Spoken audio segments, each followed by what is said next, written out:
नमस्कार विद्यार्थियों, Gurukul academy YouTube channel पर आपका स्वागत है।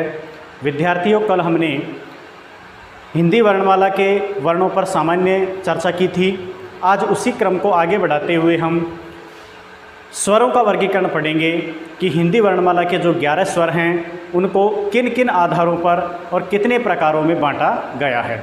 तो चलिए आज का टॉपिक शुरू करते हैं। सबसे पहले हम देखेंगे कि हिंदी वर्णमाला जो है, हिंदी वर्णमाला में कुल 11 स्वर होते हैं और इन 11 स्वरों को या इन 11 स्वरों का हम 4 वर्गीकरण या 4 प्रकार से हम इनका वर्गीकरण पढ़ेंगे। तो पहला जो हम वर्गीकरण पढ़ने जा रहे हैं वह वर्गीकरण है मात्रा या उच्चारण समय के आधार पर। मात्रा या उच्चारण समय के आधार पर स्वर जो हैं उनको 3 भागों में विभाजित किया गया है। नंबर 1 होता है ह्रस्व स्वर या लघु स्वर, नंबर 2 दीर्घ या गुरु स्वर और नंबर 3 प्लुत स्वर। तो चलिए एक एक को देखते हैं। सबसे पहला है ह्रस्व स्वर या लघु स्वर। ये क्या होते हैं? जिन स्वरों के बोलने में सबसे कम समय लगता है, यानी जिन स्वरों को बोलने में सबसे कम समय लगता है या जिन स्वरों का उच्चारण श्वास के एक ही आघात में हो जाता है, उनको हम ह्रस्व या लघु स्वर कहते हैं। ह्रस्व या लघु स्वर जो हैं वो 4 होते हैं, ए, ई, उ और री। ये 4 जो हैं ये ह्रस्व या लघु स्वर होते हैं। नंबर दूसरा भेद है दीर्घ या गुरु स्वर। दीर्घ या गुरु स्वर क्या होते हैं? जिन स्वरों के उच्चारण में ह्रस्व स्वरों से 2 गुना समय लगता है, यानी जितना ह्रस्व स्वरों में समय लगता था उनसे 2 गुना इनके उच्चारण में समय लगता है, उनको हम दीर्घ या गुरु स्वर कहते हैं। हिंदी वर्णमाला में जो 11 स्वर होते हैं उनमें से 7 स्वर दीर्घ या गुरु स्वर माने गए हैं। कौन कौन से हैं? आ, ई, उ, ए, ऐ, ओ, औ। तीसरा भेद है प्लुत स्वर। प्लुत स्वर का प्रयोग सामान्य रूप से हिंदी भाषा के अंतर्गत नहीं किया जाता है। संस्कृत भाषा में इस स्वर का प्रयोग किया जाता है, लेकिन वर्गीकरण के समय सामान्य रूप से हम इसका भी अध्ययन करते हैं।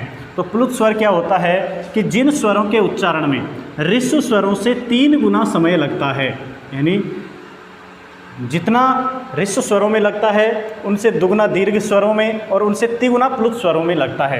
यानी जिन स्वरों के उच्चारण में ह्रस्व स्वरों से 3 गुना समय लगता है तो उनको प्लुत स्वर कहा जाता है। जैसे वैदिक मंत्रों के उच्चारण के समय जो ओम बोला जाता है वो प्लुत स्वर होता है, या दूर बैठे हुए किसी व्यक्ति को बुलाने के लिए हम जो जोर से आवाज़ देते हैं उसमें भी प्लुत स्वर का प्रयोग होता है। दूसरा वर्गीकरण पढ़ेंगे हम जीभ के प्रयोग के आधार पर। जीभ के प्रयोग के आधार पर भी स्वर जो हैं वो 3 प्रकार के होते हैं। कौन कौन से होते हैं? नंबर 1 है अग्र स्वर, नंबर 2 मध्य स्वर और नंबर 3 पश्च स्वर। एक एक को देखते हैं। अग्र स्वर क्या होते हैं? जिन स्वरों का उच्चारण जीभ के अग्र भाग से, यानी जीभ के अगले भाग से जिनका उच्चारण होता है उन स्वरों को हम अग्र स्वर कहते हैं। हिंदी में अग्र स्वर कौन कौन से हैं? ई, ए, ऐ और री, ये अग्र स्वर माने जाते हैं। नंबर 2 है मध्य स्वर, यानी जिन स्वरों का उच्चारण जीभ के मध्य भाग से होता है उनको हम मध्य स्वर कहते हैं, और स्वरों के अंतर्गत एकमात्र ए जो है वो मध्य स्वर माना गया है। नंबर 3 आता है पश्च स्वर। जैसा कि नाम से ही ज्ञात हो रहा है, जिन स्वरों का उच्चारण जीभ के पश्च भाग यानी जीभ के पिछले भाग से जिनका उच्चारण होता है उनको पश्च स्वर कहा जाता है। और पश्च स्वर होते हैं आ, उ, ओ, औ। 2 प्रकार से हमने स्वरों का वर्गीकरण पढ़ लिया। तीसरा जो स्वरों का वर्गीकरण आता है वो आता है ओष्ठ या होठ की स्थिति के आधार पर। और ओष्ठ या होठ की स्थिति के आधार पर स्वर जो हैं वो 2 प्रकार के होते हैं। नंबर 1 व्रतमुखी स्वर और नंबर 2 अव्रतमुखी स्वर। ये कौन कौन से होते हैं? व्रतमुखी स्वर क्या होते हैं? देखो, वे स्वर जिनके उच्चारण में होठ जो हैं वो गोलाकार हो जाते हैं।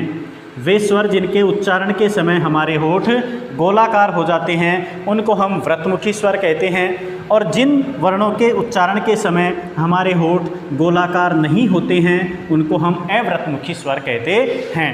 तो व्रतमुखी स्वर कौन कौन से होते हैं? उ, ऊ, ओ और औ ये व्रतमुखी स्वर होते हैं, जबकि ए, आ, ई, री, ए और ऐ ये अव्रतमुखी स्वर होते हैं। स्वरों के वर्गीकरण का चौथा प्रकार है मुख विवर, यानी मुंह खुलने के आधार पर। मुख विवर के आधार पर स्वर जो हैं वो 4 प्रकार के होते हैं। नंबर 1 है संवृत स्वर। संवृत स्वर क्या होते हैं? वे स्वर जिनके उच्चारण के समय मुंह सबसे कम खुलता है या मुंह जो है वो लगभग बंद ही रहता है। यानी संवृत स्वर वे होते हैं जिनके उच्चारण के समय मुंह सबसे कम खुलता है या लगभग बंद ही रहता है।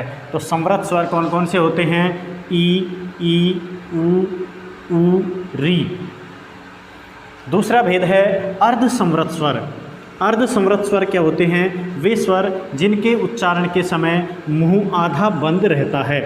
वे स्वर जिनके उच्चारण के समय मुंह आधा बंद और आधा खुला हुआ रहता है उनको हम अर्ध संवृत स्वर कहते हैं। अर्ध संवृत स्वर कौन कौन से होते हैं? ए और ओ। ए और ओ जो है वो अर्ध संवृत स्वर है। नंबर 3 भेद है, तीसरा भेद है अर्ध विवृत स्वर। अर्ध विवृत स्वर क्या होते हैं? वे स्वर जिनके उच्चारण के समय मुंह आधे से थोड़ा अधिक खुला हुआ रहता है। वे स्वर जिनके उच्चारण के समय मुंह आधे से थोड़ा अधिक खुला हुआ रहता है उनको अर्ध विवृत स्वर कहा जाता है। और अर्ध विवृत स्वर 3 माने गए हैं, ए, ए, औ। ए और औ जो है वो अर्ध विवृत स्वर माने गए हैं। नंबर 4 आता है, वो आता है विवृत स्वर। विवृत स्वर किसे कहते हैं? वे स्वर जिनके उच्चारण के समय मुंह लगभग पूरा खुला हुआ रहता है। यानी वे स्वर जिनके उच्चारण के समय मुंह लगभग पूरा ही खुला रहता है उनको विवृत स्वर कहा जाता है। और हिंदी में स्वरों के अंतर्गत एकमात्र आ ऐसा स्वर है जो विवृत स्वर है। तो इस प्रकार हमने आज स्वरों का पूरा वर्गीकरण पढ़ लिया है।